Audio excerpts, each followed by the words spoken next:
नमस्कार दोस्तों, आपके अपने यूट्यूब चैनल जी के स्टडी पॉइंट में आपका स्वागत है। आज की इस वीडियो में इतिहास में मोहम्मद बिन तुगलक से संबंधित कुछ महत्वपूर्ण क्वेश्चन लाया हूं जो सभी प्रतियोगी परीक्षा में पूछे जाते हैं।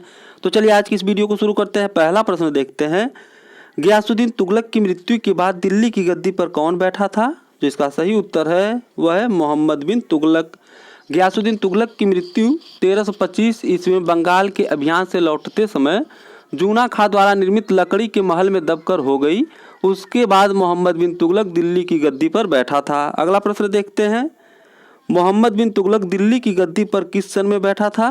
जो इसका सही उत्तर है वह है 1325 ईस्वी में। अगला प्रश्न देखते हैं,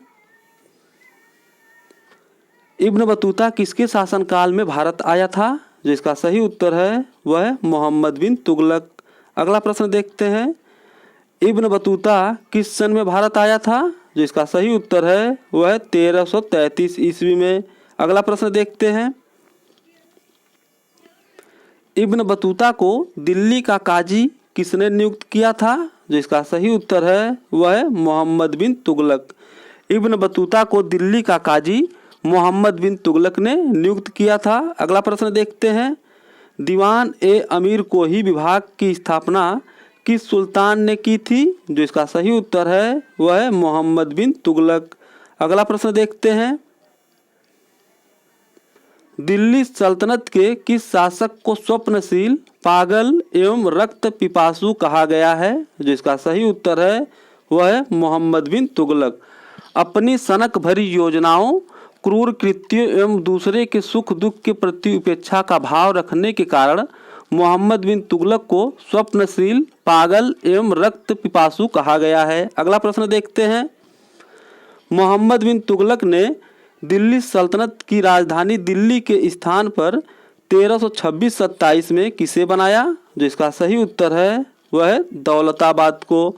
मोहम्मद बिन तुगलक ने 1326-27 में दिल्ली की राजधानी दौलताबाद को बनाया था। अगला प्रश्न देखते हैं, मोहम्मद बिन तुगलक ने 1342 ईस्वी में किसे अपने राजदूत के रूप में चीन भेजा था? जो इसका सही उत्तर है वह है इब्न बतूता को। अगला प्रश्न देखते हैं, रेहला पुस्तक के लेखक कौन है? जो इसका सही उत्तर है वह है इब्न बतूता। इब्न बतूता की पुस्तक रेहला में मोहम्मद बिन तुगलक के समय की घटनाओं का वर्णन मिलता है। अगला प्रश्न देखते हैं, दिल्ली सल्तनत का सर्वाधिक विस्तार किसके शासनकाल में हुआ था? जो इसका सही उत्तर है वह है मोहम्मद बिन तुगलक। दिल्ली सल्तनत का सर्वाधिक विस्तार मोहम्मद बिन तुगलक के शासनकाल में हुआ था। अगला प्रश्न देखते हैं, भारत में सर्वप्रथम सांकेतिक मुद्रा का प्रचलन किया था? जो इसका सही उत्तर है वह है मोहम्मद बिन तुगलक। अगला प्रश्न देखते हैं, होली त्योहार के सार्वजनिक उत्सव में भाग लेने वाला दिल्ली का प्रथम सुल्तान कौन था? जो इसका सही उत्तर है वह है मोहम्मद बिन तुगलक। होली त्योहार के सार्वजनिक उत्सव में भाग लेने वाला दिल्ली सल्तनत का प्रथम सुल्तान मोहम्मद बिन तुगलक था। अगला प्रश्न देखते हैं, दिल्ली सल्तनत का सबसे शिक्षित सुल्तान कौन था जो दर्शन शास्त्र, खगोल शास्त्र, गणित, चिकित्सा विज्ञान एवं तर्क शास्त्र का ज्ञाता था?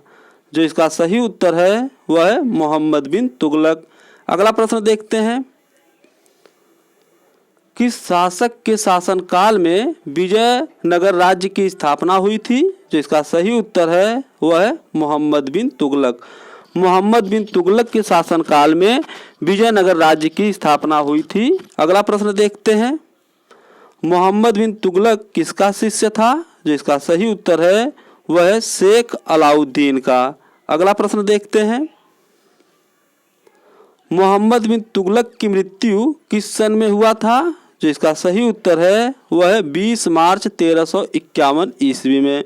मोहम्मद बिन तुगलक का मृत्यु 20 मार्च 1351 ईस्वी में हुआ था। अगला प्रश्न देखते हैं, मोहम्मद बिन तुगलक के बाद दिल्ली की गद्दी पर कौन बैठा था? जो इसका सही उत्तर है वह है फिरोज तुगलक। मोहम्मद बिन तुगलक के बाद दिल्ली की गद्दी पर फिरोज तुगलक बैठा था। अगर ये वीडियो आपको पसंद आती है तो इसे लाइक और सब्सक्राइब जरूर करें, क्योंकि जब मेरी कोई अगली वीडियो बनेगी तो उसका नोटिफिकेशन सबसे पहले आपके यहाँ पहुँच जाएगा।